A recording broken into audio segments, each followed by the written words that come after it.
నేను ప్రభుత్వ బాలగృహం మరియు జూనియర్ హోమ్ సూపరింటెండెంట్ నా పేరు వీరయ్య. మా దగ్గరికి వచ్చేసి 8 ఏళ్ళ నుంచి 18 ఏళ్ళ వయసులో ఉన్నటువంటి పిల్లలందరూ మా దగ్గరికి వస్తారు. వారి సంరక్షణ బాధ్యతలన్నీ మేము చూసుకుంటుంటాము. అదేవిధంగా జూనియర్ హోమ్లో 8 ఏళ్ళ నుంచి 18 ఏళ్ళ పిల్లలందరూ మా దగ్గరికి వస్తుంటారు. వీళ్ళు వచ్చేసి కోర్టు ద్వారా మా దగ్గరికి వస్తారు. మామూలు పిల్లలు వచ్చేసి చైల్డ్ వెల్ఫేర్ ద్వారా మా దగ్గరికి వస్తారు. వాళ్ళందరికీ కావాల్సిన సదుపాయాలు అన్ని మేము సమకూరుస్తుంటాము.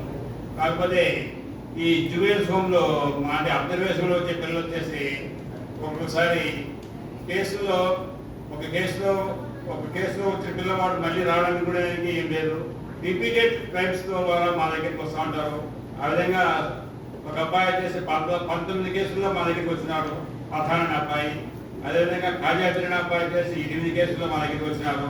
ఎన్నిసార్లు కౌన్సిలింగ్ చేసినప్పటికీ కూడా దీనికి సపరేట్గా కౌన్సిలర్ మా దగ్గర ఉన్నారు. విధుదరిన అతను కౌన్సిలింగ్ చేస్తున్నాము. కాకపోతే వాళ్ళు రిపీటెడ్గా క్రైమ్స్ అలవాటు పడుతున్నాం. ఈ విధంగా రిపీటెడ్గా వచ్చే పిల్లలు మాత్రము మేము సంరక్షించాలంటే చాలా కష్టంగా ఉంటుంది. కాకపోతే వాళ్ళ కోసం ఒక రిహాబిలిటేషన్ సెంటర్ ఒకటి ఏర్పాటు చేసినట్లయితే సార్ కొద్దిగా బాగుంటుందని మా ఉద్దేశం సార్. ఈ రిపీటెడ్ క్రైమ్స్ ద్వారా వచ్చే పిల్లలందరికీ ఏదైనా రిహాబిలిటేషన్ అంటే వాళ్ళ సొల్లి మీద వాళ్ళకు ఇంట్రెస్ట్ ఉండదు.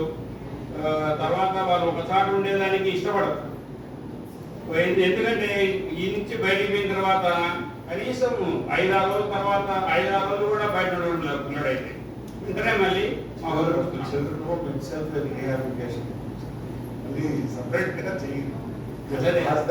Several components have been given to children also. రన్ సైకాలజిస్ట్, ఒక పిఈటిని, ఆ తర్వాత ఒక డాక్టర్ గారిని, ఇంతమంది ఎందుకు పెట్టారు సార్? పర్పస్ ఆఫ్ రిహాబిలిటేషన్ మేము చేస్తున్నాం సార్. ఎంతవరకు చేసినా కూడా మాకు మళ్ళీ క్రైమ్లోకి ఇన్వాల్వ్ అవుతుంది. బయటకు అయిన తర్వాత క్రైమ్ ఇన్వాల్వ్ అవుతుంది. ఇక్కడే వస్తాం బయటకు అయిన తర్వాత ఇన్వాల్వ్ అవుతుంది మళ్ళీ అవుతున్నాం.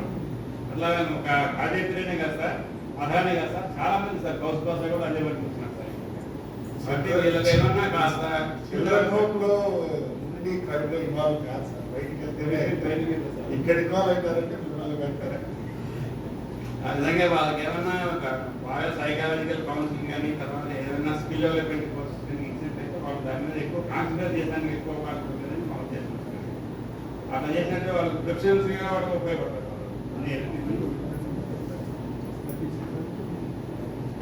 ఇప్పుడు సార్ చాలా ఇంట్రెస్ట్ తీసుకొని ఇప్పుడు యూజ్ చేసేప్పుడు వాళ్ళందరికీ కౌన్సిలింగ్ సార్ కూడా ఇస్తూ ఉంటాడు. కాకపోతే అది రిపీటెడ్గా జరిగిన వల్ల వాళ్ళు రావడం చేయడం అని జరుగుతూ ఉంటుంది. అట్లా లేకుండా వాళ్ళకి ఏ విధంగా కౌన్సిలింగ్ ఇచ్చే బాగుంటుందని ఉద్దేశంతో మేము కూడా కౌన్సిలింగ్ ఇస్తున్నాము. అదేవిధంగా తల్లిదండ్రులు కూడా ఒక అవేర్నెస్ ప్రోగ్రామ్ అవసరం. వాళ్ళకు తల్లిదండ్రులు వెనుక బాగా ఆ పిల్లల్ని క్రమశిక్షణ పెంచినట్లయితే ఈ క్రైమ్ రేట్ తగ్గడానికి చాలా అవకాశం ఉంటుంది. కాబట్టి ఈ అవకాశం ఇచ్చినటువంటి సార్ గారికి నా నమస్కారం చేసుకుంటూ